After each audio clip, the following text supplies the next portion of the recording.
Տիկին Ջուլակյան, նախ Արմեն Դանիելյանի մասով, որ ասում է կոռուպցիայի կանխարգելման հանձնաժողովը դրական է եղել բարեվարկությունը, Արմեն Դանիելյանի գնահատականը տարիներ շարունակ տվել է Նիկոլ Փաշինյանը, տվել է ոչ լավ լույսի ներքո, մեղմ ասած ոչ լավ լույսի ներքո, բայց հետո դուք մեծամասնությունը իրեն ընտրեցիք վճռաբեկի դատավոր, որովհետև ինչ որ պարտքեր ուներ մարելու Նիկոլ Փաշինյանը Արմեն Դանիելյանին, սա մեկ, շատ պարզ հարց ենք տալիս։ Ինչ է փոխվում սրանից հետո X մարդուն դրական կամ բացասական եզրակացությամբ ազգային ժողովը ընտրում է որևէ պաշտոնի, վճռաբեկի օրինակ դատավոր է ընտրում։ Հետո հրապարակվում է եզրակացությունը եւ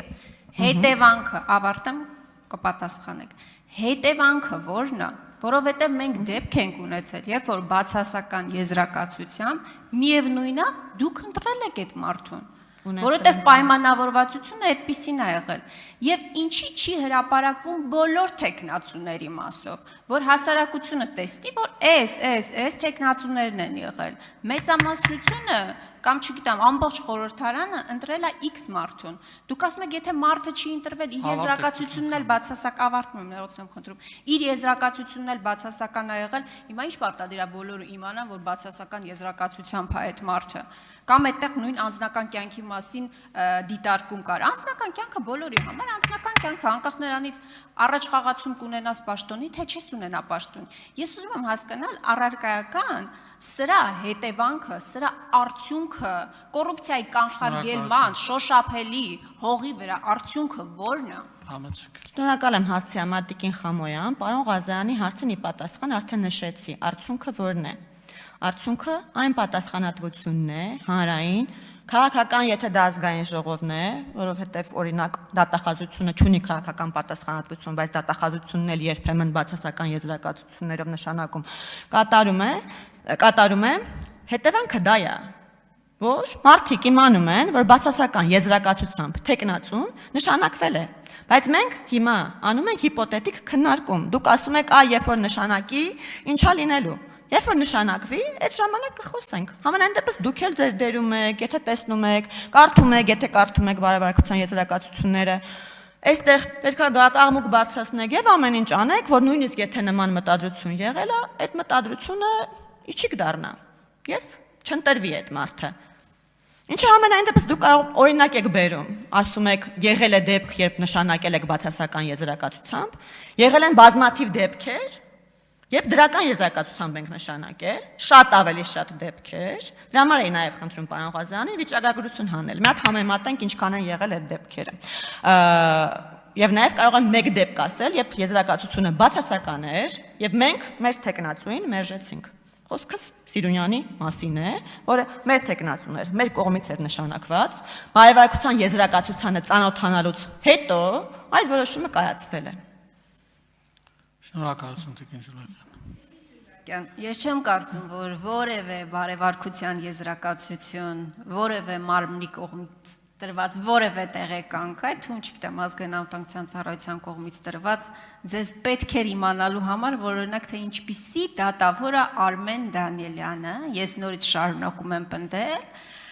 ի հավելում են նրա, որ երբ որ քաղաքական պայմանավորվածությունը կա անձի հետ ձեռք բերված, կապ չունի, այդ եզրակացությունը դրական է, թե բացասական է, դուք միևնույն անում եք այն, ինչ պետք է անեք։ Հիմա քաղաքական պատասխանատվության մասով, այդ քաղաքական պատասխանատվության հետադարձ ուժը ըստ էության ո՞նց է արտացոլվում, կամ սրանով ո՞նց է կանխում ըստ էության կոռուպցիան, որովհետև նույն թեկնածուի գործունեության մասով ազգային ժողովում, եթե մեր տիրույթում ըստ էության հարցը լինում, քննարկումներ ծավալվում են, այսինքն հանրությունը միևնույն է իմանում է, թե ում մասին է խոսքը, ինչ է իրանից ներկայացնում տվյալ թեկնածուն, եթե մեր տիրույթում է, մեր ընտրելու ըստ էության տիրույթում է, ոչ միայն թերի է, այլ նորից շարունակում եմ իմ այն պնդումը, կրկնում եմ իմ այն միտքը, որ սա ընդամենը միջազգային կազմակերպությունների մոտ ծիճկա ստանալու այն հին ու բարի ավանդույթներից է, շնորհակալ։ Համեցեք։ Տիկին Խամոյան,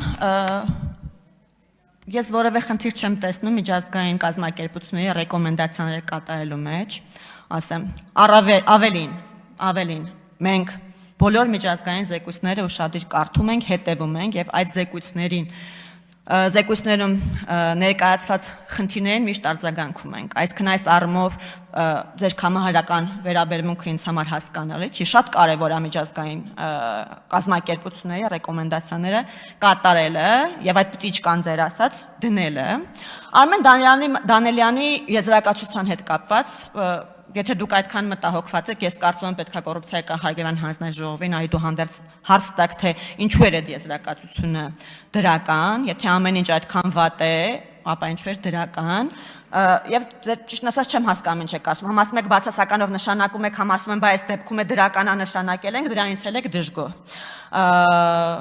Ինչև է, մոռացա վերջին։ Հա, քաղաքական պատասխանատվությունը ինչպես է դրսևորվում։ Ժողովրդի հետ կապով, Տիկին Խամոյան։ Ես չգիտեմ, գուցե ձեր համար դա խորթ է ժողովրդի հետ կապը, բայց մեզ համար ժողովրդի կարծիքը կարևոր է, եւ երբ հանրությունը ասում է, ինչ եք բացասական եզրակացությամբ մարդուն նշանակել, եւ դա հիմնավոր է, մենք դրանից վատ ենք զգում։ Այդտեղ է քաղաքական պատասխանատվությունը դրսևորվում։ Տիկին Խամոյան։ Շնորհակալություն։ Հետո կարող ենք զրուցել, բայց ձեզ էլ եմ հորդորում, եթե առաջարկ ունեք նախագծի վերաբերյալ ներկայացրեք քննարկենք։ Շնորհակալություն։